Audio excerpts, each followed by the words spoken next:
episode brings you Dr. Arthur Brooks' mainstage talk from the Leadership Conference 2025.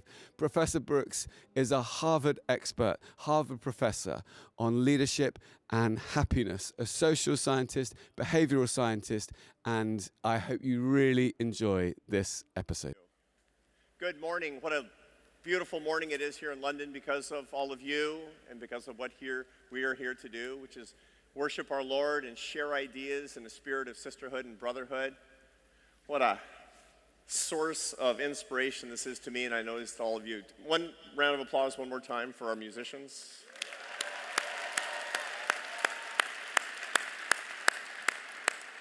Thank you to Nikki and to Pippa and to the entire team here at Alpha for making this possible and for giving me this time to talk about some sustaining ideas in my life that I hope will be helpful to you as well. Those of you who've seen me yesterday, you know that what I do is talk about human happiness. Well, that interest for me, I'm a scientist by background. How did I get that specialty? The answer is, well, a crisis. Not a huge crisis, but we all go through periods in our lives where we question our decisions. For me, that came in my early 50s. I was running a big organization. I was the president of a think tank in Washington, D.C. called the American Enterprise Institute. And that sounds kind of like a brainy thing to do, running a think tank. There's not that much thinking in a tank. For me, it was mostly fundraising and giving talks about our work. And so I traveled around constantly. I had to raise about $50 million a year and hire people and build buildings. And it was fun sometimes. It was exciting a lot of the time. But I started to question about 5 years into my CEO life, what am I doing? Where am I going? What's the plan? Am I going to raise a little bit more money every year, build a building from time to time, more each year? And then what? At some point, the board of the organization is going to say, I think the time has come, and give me a little shove. And then what? Am I going to start golfing? I don't want to golf.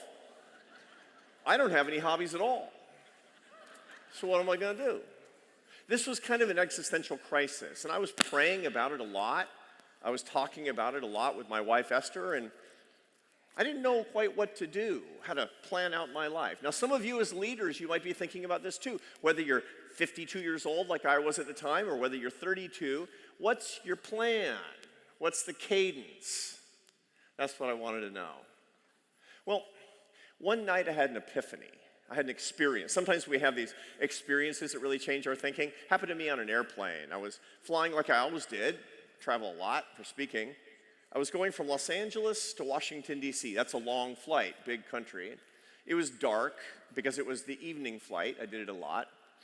And as I was working away on my laptop on some project that is now lost to the sands of memory, but seemed important at the time, I overheard a conversation in the row behind me.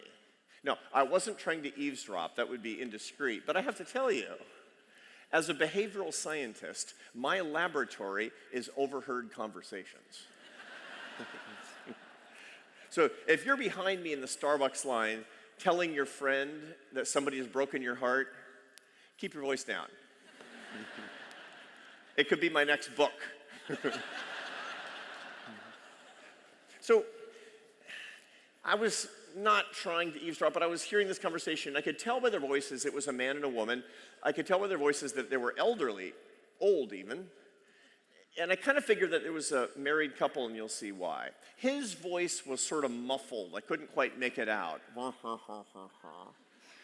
Her voice was incredibly penetrating and coming right through the seats. So here's the conversation I was listening to. And she says, oh, don't say it would be better if you were dead. Now they have my attention. And then he says, and she says, it's not true that nobody remembers you anymore. It's not true that nobody pays attention to you anymore. I thought to myself, who's this? Okay, I'm a social scientist, so I put together a little portrait based on the data that I've seen over the years. This is somebody whose time has come and went. This is somebody who's been forgotten for work that he did at one particular point. Probably a high school teacher or somebody who worked hard and then was kind of put out to pasture and feeling kind of bad about it. Okay. Probably he didn't live up to his expectations. He probably didn't live his dream. You know who he's not? He's not one of you. He's not a leader, and he probably wanted to be. Okay, makes sense. Well, their conversation finished, and I went back to work. The flight ended, and the lights went on, and everybody stood up, and I was kind of curious to get a look at the sad old man. So I turned around, and it was one of the most famous men in the world. This is somebody that every single one of you knows, not personally. You know him for his heroic deeds. This is not some politician or entertainer. This is an authentic hero who, with a very small group of individuals, changed the course of human history decades earlier for his heroic feats. And I heard him telling his wife that he might as well be dead. And I had a selfish thought. What hope do I have? Because this guy's doing 20 times as much with his life as I am, and he feels like life has passed him by. So this is blowing my mind, because the world tells you, you want to die happy, here's how you do it. Work hard, play by the rules, be successful, bank the success, die happy. But that's not it, is it? If he can't do it, nobody can do it. Either that model's wrong, or he's broken. Now, as we were leaving the plane, it was just people were recognizing him. And we went past the cockpit, and the pilot is always standing by the cockpit saying, "Thanks for flying United, folks." They always talk like that.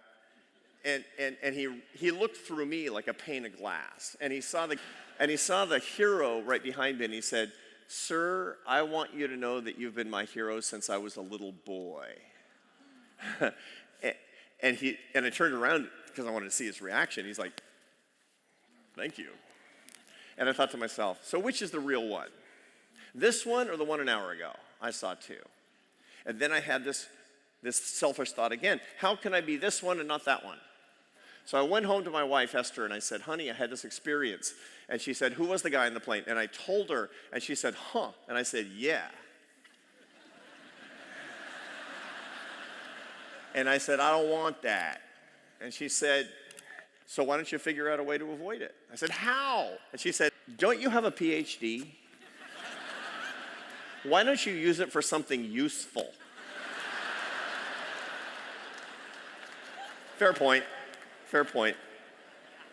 And so I did. I set to work on a private research project on what I was going to do with the rest of my life for me.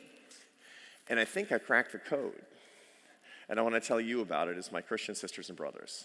Because a lot of you, you're not all 50 or 60 years old. A lot of you are a lot younger than that. But God willing, you will be 50 and 60 years old. You need a plan on how you can get happier and stronger and better using the talents that God gives you at different points in your life to the best of your advantage and for the good of everybody else. And I want to tell you what I found. Now, to begin with, I have to do a little bit of research, which I always do. The first thing I do with a big research project like this is I look at a bunch of data in general. As people get older, on average, do they get happier or unhappier? I'm a specialist in happiness, but I confess I didn't know the answer to that. So I gathered data from all over the world. I didn't actually gather the data. The data were gathered by researchers at Dartmouth College. And they looked at every place in the world, sub-Saharan Africa and China and the Indian subcontinent, all over Europe, South America, United States, of course. And it turns out that the pattern is the same all over the world. I'm going to give you an example. I show my students on the first day of class data on 516,000 UK and American citizens. Over the course of their lives, what happens to their happiness? And before I show my students the graph, I make them vote on what they think is going to happen. My students are, on average, 28 years old. They're MBA graduate students at Harvard University, 28 years old. And I say, okay, imagine yourself in 10 years. Okay, 10 years, 38. And they're like, that's old. Just wait. 10 years from now, are you going to be happier or unhappier than right now? I make them vote. 95% of them say happier. They're optimists. You have to be with that kind of student debt, right? The other 5%, they're like the French kids in the back, you know? Smoking, you know? I'm sorry, we love you too, I'm sorry. Anyway, so, and I say, why? And they give me a very plausible explanation. Why will you be happier at 38 than 28? It says, because all the stuff I'm working for, it's gonna come true. And they're right, I've got the data, it's gonna come true. They're gonna get the job, they're gonna have the career, they're gonna have the money, they're gonna have the family if they want the family, which I hope they do, right? And then I say, okay, well, what about 48? And they think about it, and most of them vote happier still. And I say, why? And they say, because more of the same. Good. Then I say, what about 78? And they're all like, I don't want that. And I say, why not? And they have no explanation. It just doesn't sound like fun to be 78 years old, especially when you're 28. So I say, okay, what you're telling me, young friends, is that your happiness is gonna go up and up and up and up, and then it's gonna max out sometime in midlife, and then it's gonna start back down again. They're like, yeah. I say, let's look at the data. The data are the opposite. It turns out for most people, and this is true for the vast majority of people all over the world, happiness gradually declines from your early 20s until your early 50s. Now, this is not catastrophic. There's a reason for this. I explained it in my class. For those of you who saw me at the church yesterday giving a lecture on the science of happiness, it's very simple. When you're young adult and middle age, the meaning in your life is increasing because you're doing all these meaningful things like raising children. But you know what's not fun? Raising children.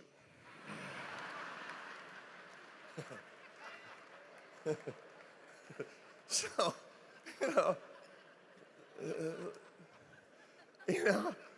I remember all these nights, one of my kids is out with a car or something like that, and I'm just thinking, this is just so meaningful,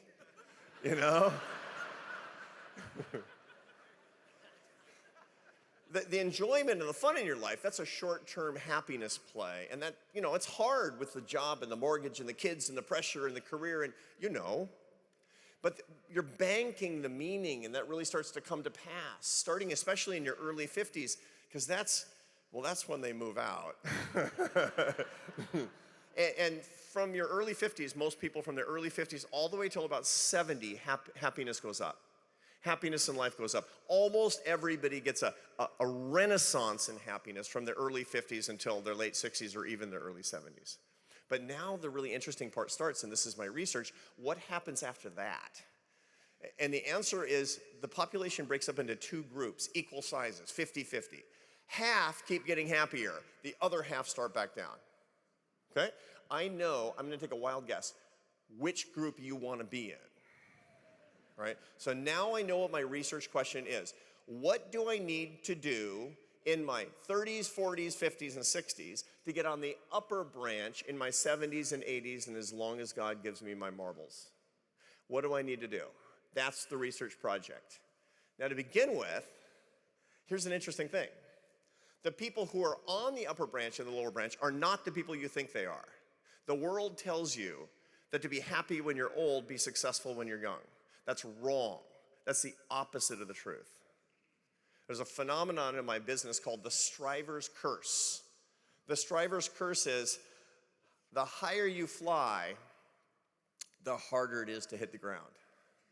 This is one of the reasons that people really struggle to retire after they've had big careers, because when the big party is over, you know it. Look, if you don't do anything with your life, you won't know when it's over.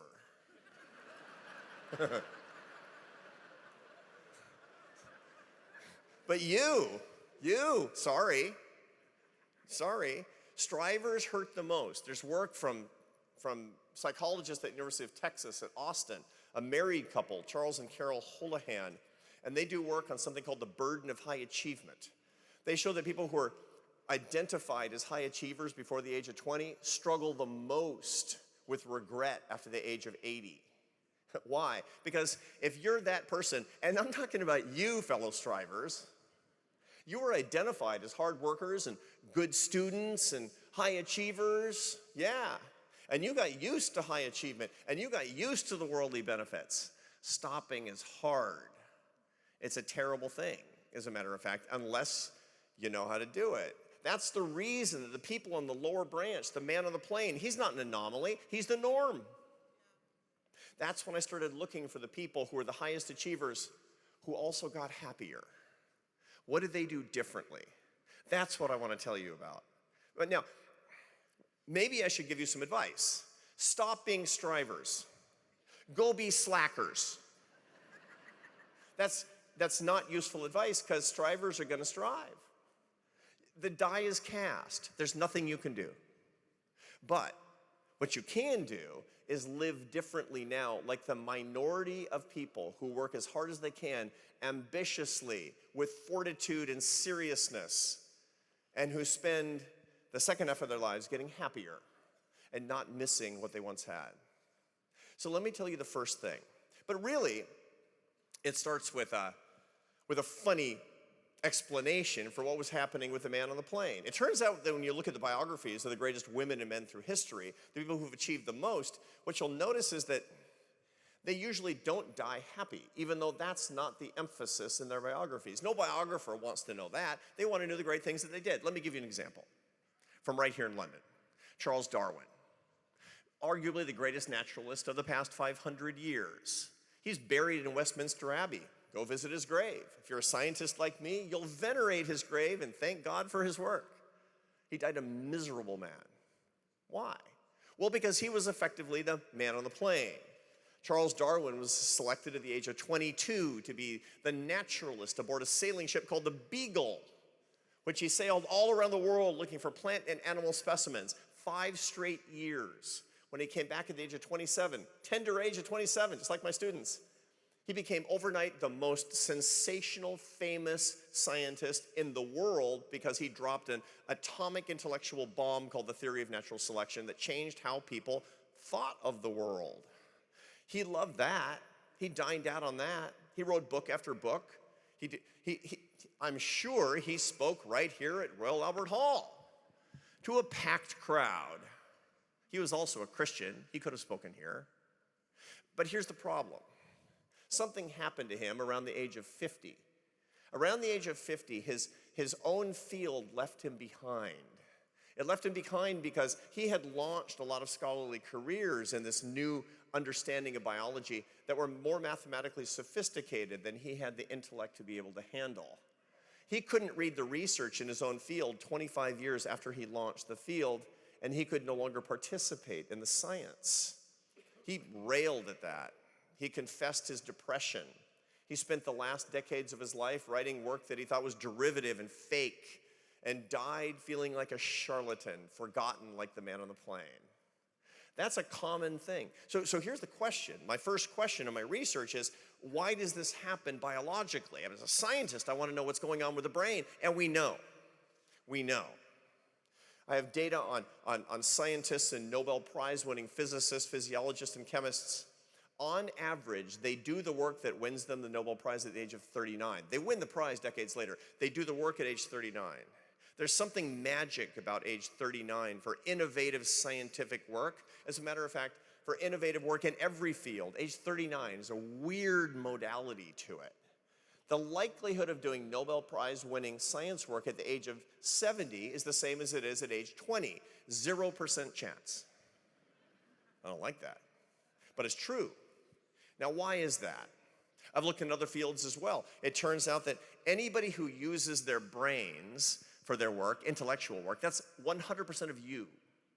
That there is this strange phenomenon where your innovative capacity and working memory, it's highest in your late 30s, and then it starts to decline. This was explained by a British social psychologist named Raymond Cattell, once again right here, who formed a theory of 2 intelligences. The first kind of intelligence, which allowed Charles Darwin to do his work, and the man on the plane to do his, and the scientists I'm talking about to do their work, especially about age 39, that's called fluid intelligence. That's the kind of intelligence that you have that makes you really good at what you do in your 20s and 30s. It's indefatigable focus, it's innovative capacity, working memory, It allows you to do things better as you get stronger in your knowledge, to invent new things. That peaks late 30s, early 40s, and then it starts to decline. And that's what people regret, because that's what they want to keep up with. And if you feel in your mid-40s that you're burnt out on what you once were good at, that's why. It's not a question of work-life balance. It's because what used to come easy to you is coming harder to you. That sounds like bad news, I know. But there's good news, because Raymond Cattell, the social psychologist, said there's a second type of intelligence that comes in the second half that's much better. But you have to know what it is, and you have to know how to get on that curve. The second type of intelligence, and this gets to the first skill of people who get happier as they get older, is called crystallized intelligence. Crystallized intelligence is not based on innovation.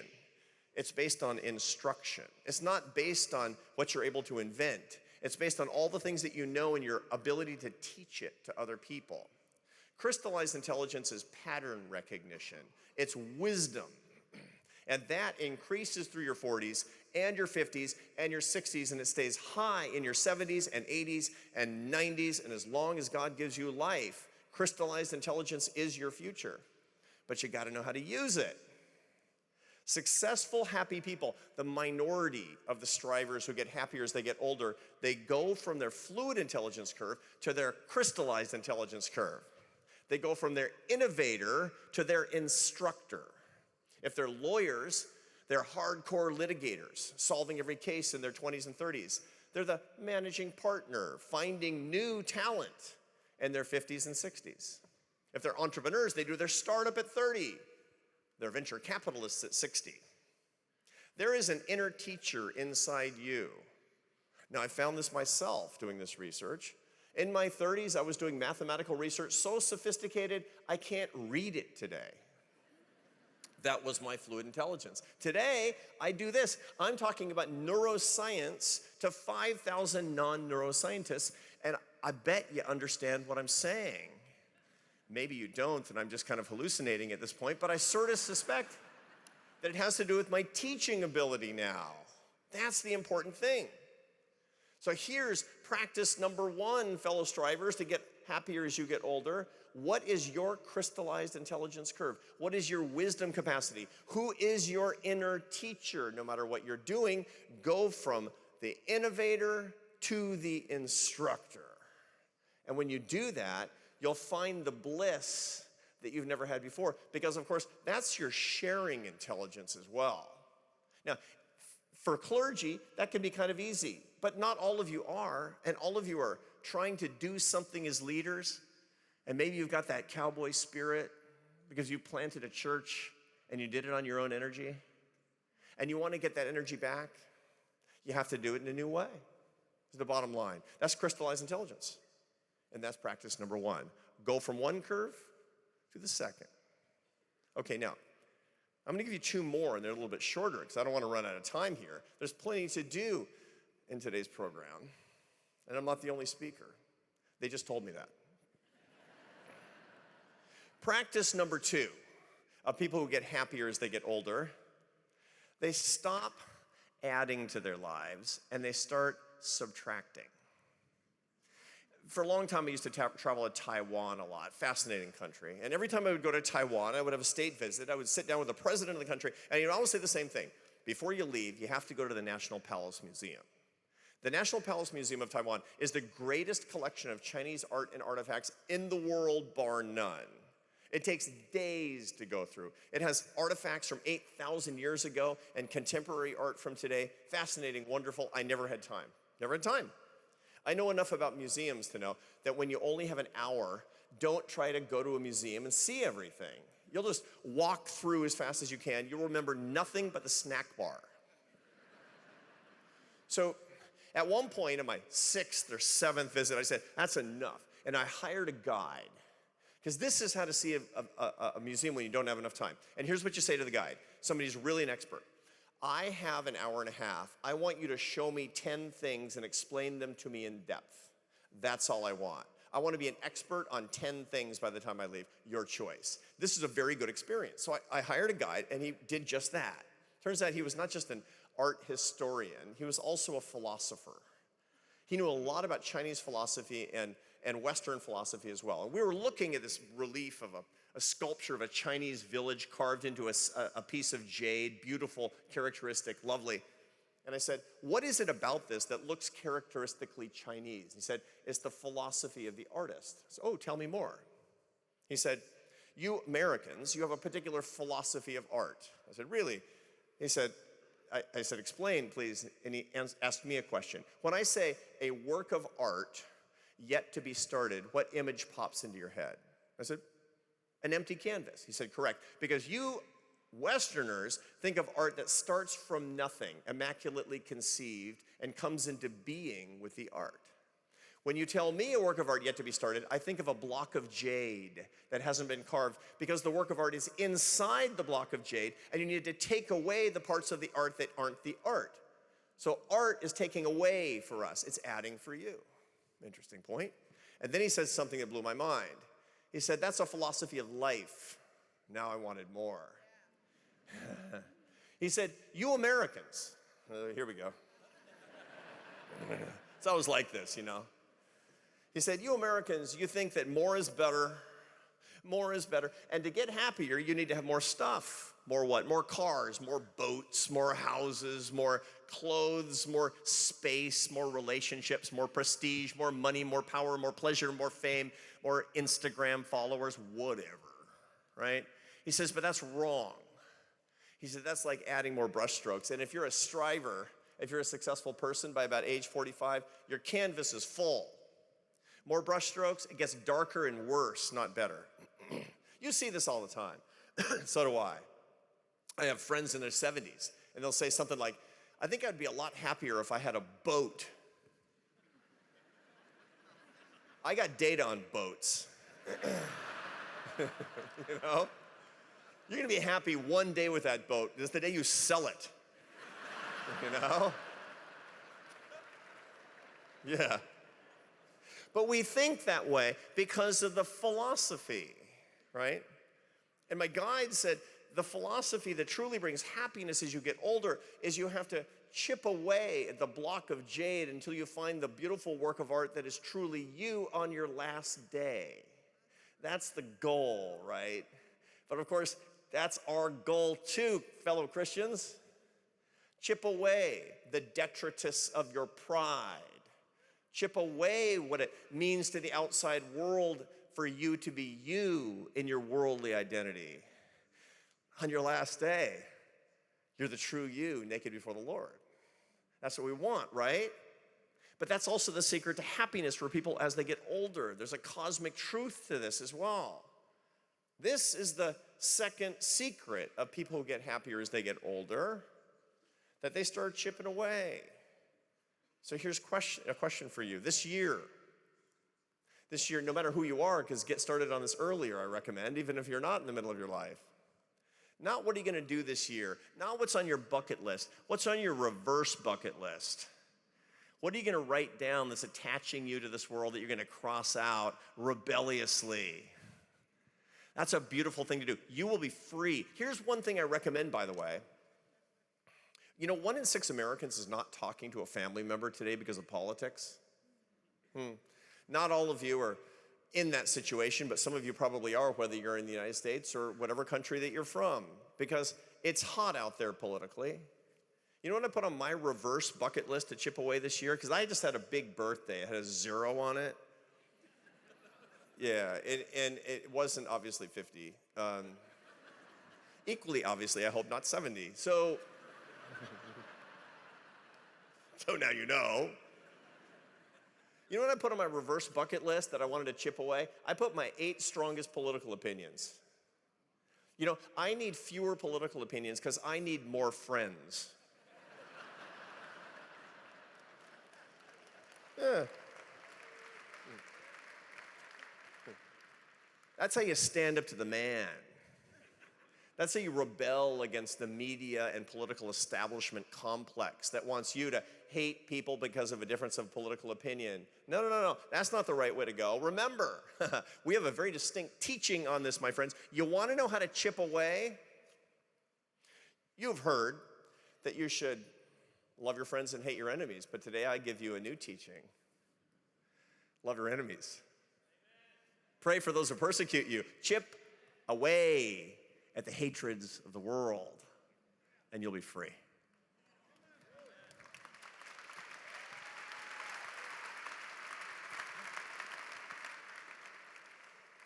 I got one more practice of the happiest people as they get older. There's a kind of a prejudice, a belief that strivers have, and it's something that I admire. It's the cowboy spirit, which is I can do this. I can do it by myself if I have to. Look, a lot of you have done amazing things. This is a wonderful conference. It's full of people that are doing things against the odds, that don't make a whole lot of money, but that have a lot of impact in our society. I'm going to put a church there. Oh, yeah, right. Yeah. But that takes a will. That takes an iron spirit.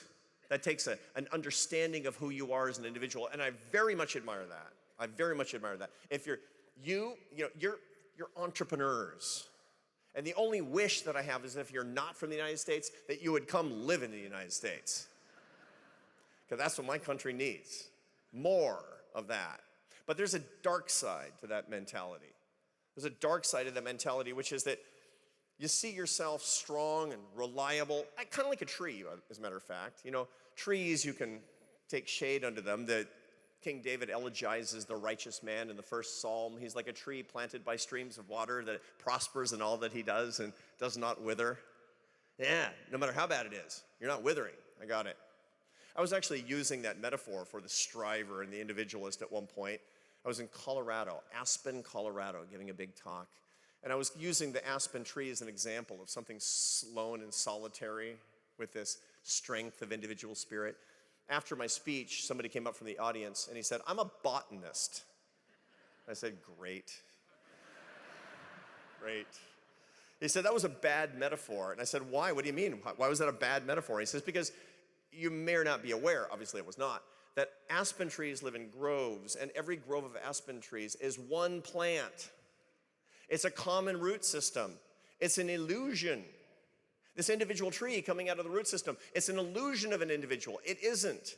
The largest organism in the history of planet Earth, it's alive right now. It's called Pando, a stand of aspens in Utah, 106 acres, 6 million kilograms of wood, one plant. What happy people do as they get older is they recognize the illusion of polishing their leaves and the truth of fertilizing their roots. You have a root system. It's around you right now. And it's there when you go home.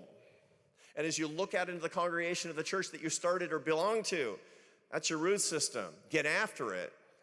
Because polishing your leaves is a mistake that will become increasingly evident until you find yourself on a dark night on a plane, explaining to one other person that all those leaves had no meaning for you after all.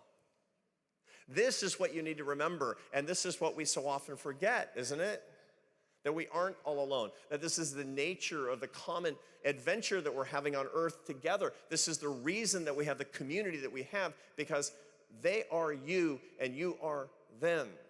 And the sooner you come to understand that, you'll get the happiness that you deserve as you go through the rest of your life. You might be asking yourself, because that's the third practice, don't go it alone. Why do people do that?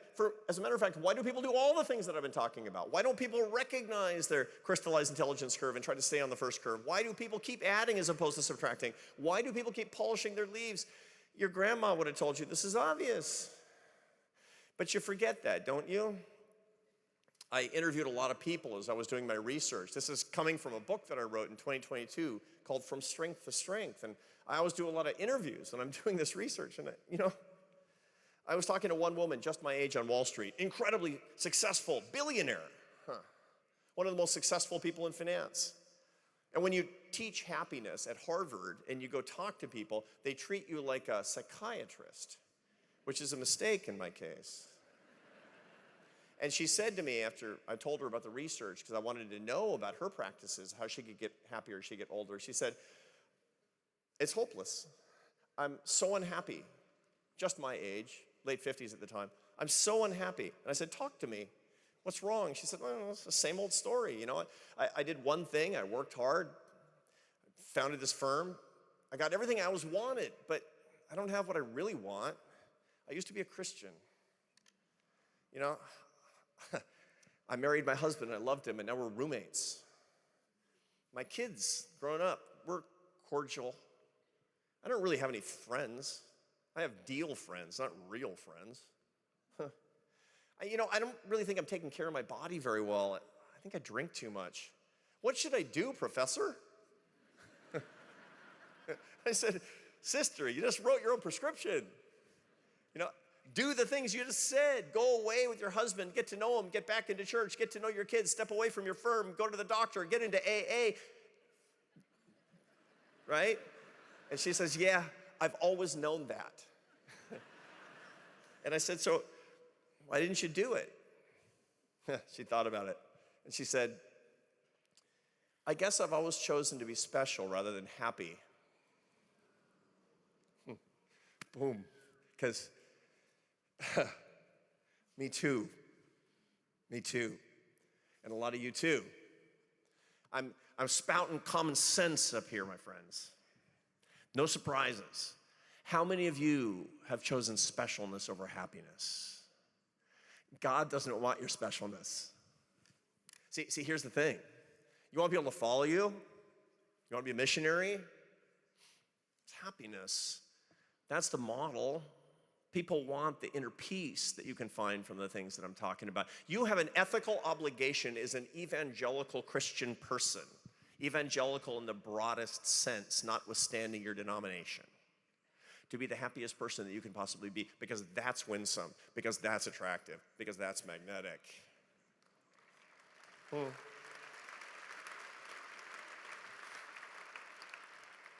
So, my friends, this is the agenda. Get on your second curve. Chip away. Don't polish your leaves. Fertilize your roots and choose happiness over specialness starting today. Let me finish by telling you the story not of Charles Darwin, but of somebody who did it right. I used to make my living as a musician. Actually, this is not my first career. Over my 20s, as a matter of fact, I was a French horn player, most of it in the Barcelona Symphony, of all things. I didn't go to college. I didn't finish college until I was 30 years old. This is not the conventional path to becoming a professor at Harvard University. So first, play the French horn for 10 years. But it was a great first career. And I had a favorite composer during those years. Many of you know his work as well, Johann Sebastian Bach. I think the greatest composer who's ever lived. He lived for 65 years, from 1685 to 1750. He published more than 1,000 compositions of the high Baroque, the greatest music that many people have ever heard. Incredibly productive. He also had 20 kids.